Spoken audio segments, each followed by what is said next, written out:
Assalamualaikum warahmatullahi wabarakatuh. Waalaikumsalam warahmatullahi wabarakatuh. Selamat pagi dan salam sejahtera untuk kita semua. Selamat pagi, Dok. Ya, terima kasih ya atas kesempatan yang pada pagi hari ini.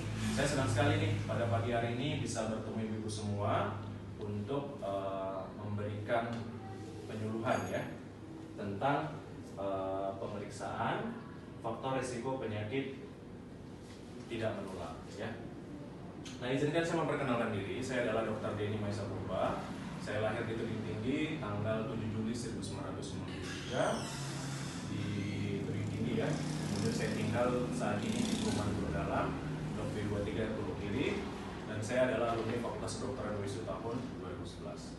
Nah, pada pertemuan kali ini kita akan membahas tentang indikator hasil belajar, yaitu diharapkan nanti setelah adanya pertemuan ini kita bisa melakukan pemeriksaan tekanan darah, mampu melakukan pemeriksaan kadar gula darah, kolesterol, asam urat, ya, serta mampu melakukan penilaian wawancara menggunakan kuesioner PUMA. Baik, dan materi pokok yang akan kita bahas adalah mengenai pemeriksaan tekanan darah. Kayaknya nggak asing ya kalau pemeriksaan tekanan darah ya, sudah pasti tahu kita semua gitu, bahwa untuk mengukur tekanan darah itu menggunakan alat yang namanya sphygmomanometer atau tensimeter. Ada banyak nih, ada yang digital, ada yang menggunakan air raksa ya, kita bisa lihat pada gambar itu ada yang air raksa, ada yang digital, ada juga yang menggunakan jarum. Baik, nah kita yang paling penting adalah melakukan pengukuran tekanan darah itu dengan baik dan benar. Salah satu tekniknya adalah pastikan pasien atau sasaran yang akan dilakukan pengukuran tekanan darah itu harus dalam keadaan rileks, tidak boleh dalam keadaan yang harus beraktivitas atau dia lelah seperti itu. Dan kemudian pastikan dia dalam keadaan duduk ya, tangannya itu dalam keadaan rileks ya, tidak boleh dalam keadaan tegang lurus, jadi harus membuka, itu prinsipnya.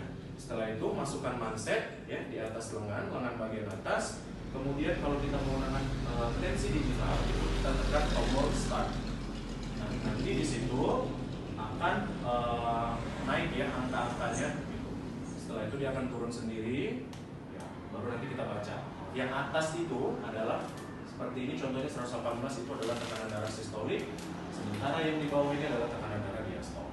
Kita harus tahu bahwa interpretasi tekanan darah itu adalah harus di bawah 120/80, itu menurut kategori ya. Nah, ini adalah gambaran tentang teknik pengukuran tekanan darah yang baik dan benar. Harus posisi duduk tegak di atas meja, diusahakan dengan keadaan tangan yang rileks dan terbuka seperti itu. Tidak boleh dalam keadaan tangan yang tegak, kaku ya. Dan di sini kelihatan bahwa untuk kriteria tekanan darah itu yang normal itu adalah memang 120/80, tapi idealnya sih memang di bawah 120/80. Baik. Nah, sampai di sini kira-kira ada yang mau ditanya nggak Ibu? Paham nggak tentang pengukuran tekanan darah ini? Paham, Dokter. Paham ya, sudah paham ya. Baik, jadi nanti kita akan praktek. Kita akan melakukan praktek dan saya akan menilai ibu-ibu semua untuk melakukan pengukuran tekanan darah yang baik dan benar seperti itu ya. Nah, ini adalah kesimpulannya dari diharapkan dari pertemuan ini ibu-ibu kader semua itu nanti bisa membantu melakukan pemeriksaan tekanan darah ya yang baik dan benar. Tadi sudah kita ajarkan tekniknya. Nah, tujuan dari pemeriksaan tekanan darah ini adalah kita untuk mendeteksi penyakit hipertensi, di mana kita tahu bahwa hipertensi adalah salah satu penyakit yang menular. Baik, sekian presentasi dari saya. Mudah-mudahan bermanfaat. Assalamualaikum warahmatullahi wabarakatuh. Waalaikumsalam warahmatullahi wabarakatuh. Waalaikumsalam warahmatullahi wabarakatuh. Terima kasih saya telah diberikan kesempatan untuk membawakan atau mempresentasikan mengenai edukasi pencegahan dan pengendalian faktor risiko PTM. Sebelumnya perkenalkan, saya Betty Erlina SKM, alamat Erbatu, Kabupaten Asahan, dan saya adalah alumni Stikias Helvetia Medan. Baiklah, tadi saya akan mempresentasikan edukasi pencegahan dan pengendalian faktor risiko PTM. Di sini indikatornya adalah setelah mengikuti pelatihan ini diharapkan kita dapat melakukan edukasi aktivitas fisik sehari-hari dan melakukan edukasi diet sehat dan seimbang. Kemudian melakukan edukasi bahaya dari merokok. Materi dari ini adalah edukasi aktivitas fisik. Makanya kita akan menggunakan cerdik, yaitu pengendalian faktor risiko PTM dengan perilaku cerdik dan patuh.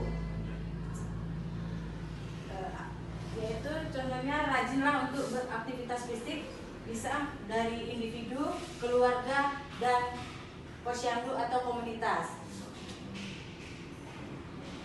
Melakukan aktivitas fisik ini bisa dilakukan di rumah, di perjalanan, sekolah, tempat kerja, tempat umum.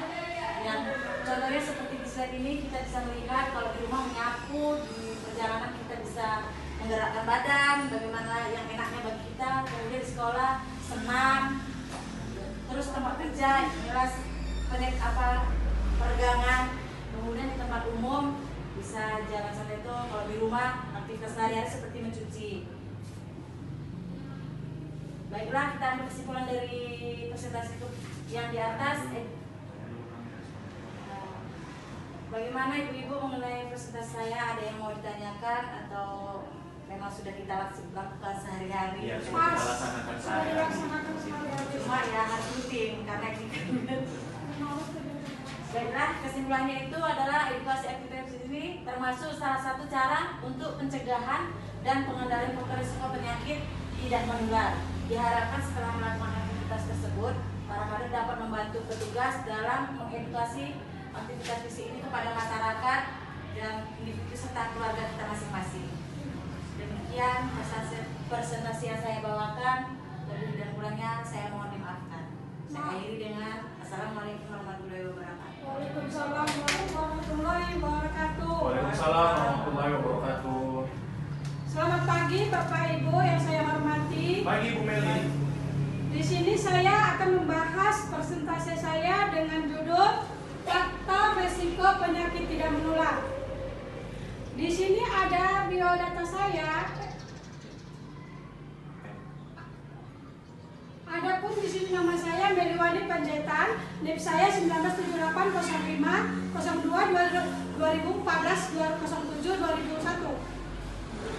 Lanjut, saya adapun yang indikator hasil pembelajaran ini hari adalah kita harus mampu melaksanakan pemeriksaan tinggi badan dan berat badan dan lingkar perut. Di sini pengukuran tinggi badan melalui teknik pengukuran tinggi badan menggunakan mikrotoa ya, ini alat pengukurannya. Inilah contoh mikrotoa. Adapun melakukan mikrotoa itu ya kita pasang dengan tepat di tembok dan dilepas. Tepat kaki kita di bawah kaki ini kita lepas alas kaki kita, tumit pasien tepat di tembok. Lalu hasil pengukuran itu kita baca. Adapun di